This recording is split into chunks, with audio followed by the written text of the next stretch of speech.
السلام علیکم ورحمۃ اللہ وبرکاتہ۔ ناظرین، دوستو، آج ہم آپ کو ظلم کا انجام کیا ہوتا ہے اس کے تعلق سے ایک درد بھرا واقعہ آپ کو سنانے جا رہے ہیں۔ آپ اس واقعے کو مکمل سنیں اور اس سے عبرت حاصل کریں۔ علامہ ابن حجر رحمہ اللہ تعالی نے اپنی کتاب الزواجر میں لکھا ہے کہ ایک شخص نے کہا، میں نے ایک شخص کو دیکھا جس کا ہاتھ کاندھے سے کٹا ہوا تھا اور وہ چیخ چیخ کر کہہ رہا تھا، مجھے دیکھ کر عبرت حاصل کرو اور کسی پر ہرگز ظلم نہ کرو۔ میں نے آگے بڑھ کر اس سے پوچھا، میرے بھائی تیرا کیا قصہ ہے؟ اس شخص نے جواب دیا، بھائی میرا قصہ عجیب و غریب ہے۔ دراصل میں ظلم کرنے والوں کا ساتھ دیا کرتا تھا۔ ایک دن کا ذکر ہے، میں نے ایک مچھیرے کو دیکھا جس نے کافی بڑی مچھلی پکڑ رکھی تھی۔ مچھلی مجھے بہت پسند آئی۔ میں نے اس کے پاس پہنچا اور کہا، مجھے یہ مچھلی دے دو۔ اس نے جواب دیا، میں یہ مچھلی تمہیں نہیں دوں گا، کیونکہ اسے فروخت کر کے اس کی جو قیمت آتی ہے اس سے مجھے اپنے بال بچوں کا پیٹ پالنا ہے۔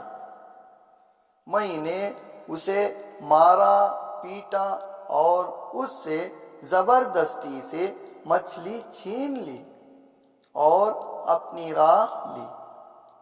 جس وقت میں مچھلی کو اٹھائے جا رہا تھا، اچانک مچھلی نے میرے انگوٹھے میں زور سے کاٹ لیا۔ میں مچھلی لے کر گھر آیا اور اسے ایک طرف ڈال دیا۔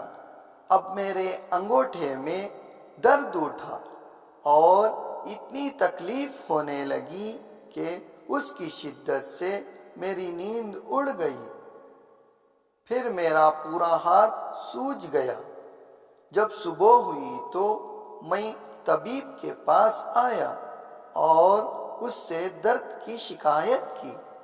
طبیب نے کہا، یہ انگوٹھا سڑنا شروع ہو گیا ہے، لہذا بہتر ہے کہ اس کو کٹوا دو ورنہ پورا ہاتھ سڑ جائے گا۔ میں نے انگوٹھا کٹوا کر نکلوا دیا، لیکن اس کے بعد ہاتھ میں درد کی شدت اور زیادہ ہونے لگی۔ میں سخت بے چین ہو گیا اور سو نہ سکا۔ لوگوں نے مجھ سے کہا کہ ہتھیلی کاٹ کر نکلوا دو۔ میں نے ایسا ہی کیا۔ اب درد بڑھ کر پنجوں تک پہنچ گیا۔ ایک شخص نے مشورہ دیا کہ کوہنی سے ہاتھ الگ کر دو۔ میں نے ایسا ہی کیا، لیکن اب درد مونڈھے تک پہنچ گیا اور سڑاند وہاں تک پہنچ گئی۔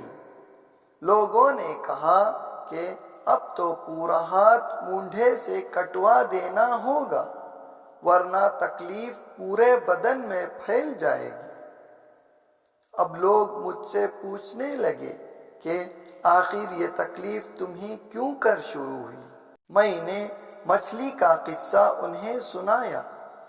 انہوں نے کہا، اگر تم ابتدا میں مچھلی والے کے پاس جا کر اسے کہہ سن کر راضی کر لیتے اور کسی صورت میں مچھلی کو اپنے لیے حلال کر لیتے تو تمہارا ہاتھ یوں کاٹا نہ جاتا۔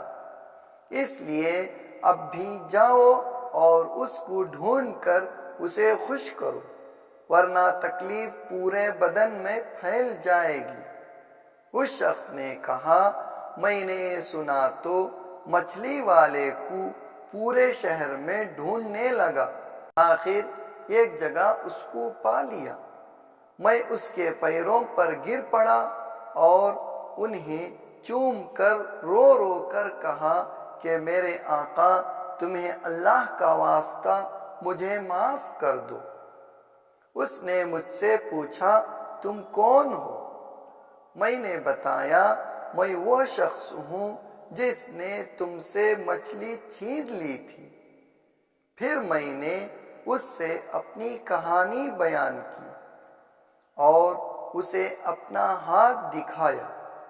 وہ دیکھ کر رو پڑا اور کہا میرے بھائی، میں نے اس مچھلی کو تمہارے لیے حلال کیا کیونکہ تمہارا حشر میں نے دیکھ لیا۔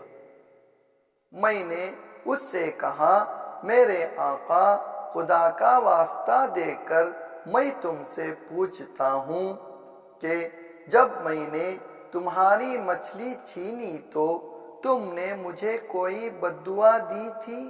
اس شخص نے کہا ہاں، میں نے اس وقت یہ دعا مانگی کہ اے اللہ، یہ اپنی قوت اور زور کے گھمنڈ میں مجھ پر غالب آ گیا اور تو نے جو رزق دیا تھا اس نے مجھ سے چھین لیا اور مجھ پر ظلم کیا، اس لیے تو میرے سامنے اس پر زور کا کرشمہ دکھا۔